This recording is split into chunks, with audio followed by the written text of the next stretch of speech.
Hello guys, welcome to my YouTube channel. Mga guys, nagkita-kita na rin kami ng friend ko mga guys, no? Ayan mga guys, nagkita kami. Ang tagal na namin hindi nagkikita no mga guys, no? Kasi yan, nag-chat siya kasi sa Cagayan kasi ako, kaya lumuwas ako ng Iligan City para magkita po siya. Ngayon, naka-check-in ako sa hotel. Tatlong araw lang ako dito sa Iligan City. Naka-check-in ako ngayon sa hotel. Kaya siya, pinagkuha ko na rin ng isang room para may matulugan din sila sa jowa niya. Ayan mga guys, no? Yan ang close friend ko. Yan siya, close friend ko. So, hindi pa yan siya dati, hindi pa yan siya marunong mag-salon, magtrabaho sa salon. Binibigyan ko yan siya ng kumpleto, mga blower, plansa, lahat-lahat, mga medisina. Binigay ko sa kanya para matuto talaga siya. So ngayon, nasa salon na siya nag-work ngayon, nasa Iloilo na siya ngayon.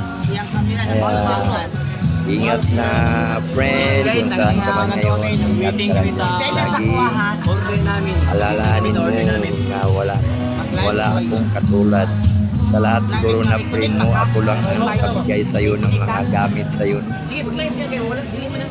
Kung napanood mo to, na sa lahat ng mga friend mo na mga bakla, wala na sigurong nakapagbigay sa'yo kung hindi ako lang ang nakabigay sa'yo ng plansa, blower. Lahat-lahat na kailangan mo sa akin. Pag naging ikaw, hindi kita matatanggihan. Kaya binigay ko sa'yo pag mayroon lang ako, no? Kaya ingat ka dyan palagi, huwag magmalaki palagi, kahit sino-sino lang yung nakikita ko sa Facebook mo. Iba-iba yung lalaki na kinasama mo. Kaya ingat ka dyan sa lalaki, baka yan din ang papatay sa'yo. Kaya ingat ka dyan palagi.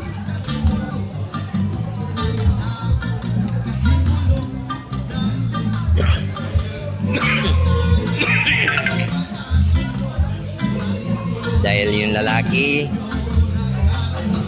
okay lang yan pag mayroon ka, pag wala ka, hindi ka na yan lilingunin. Yan, tandaan mo yan. Yung mga lalaki na yan, lumalapit lang yan sa'yo ngayon dahil magaling ka pa, may pera ka. So kung wala ka ng pera, pag nagkasakit ka, walang lalaking magpunta sa'yo. Yan ang tandaan mo.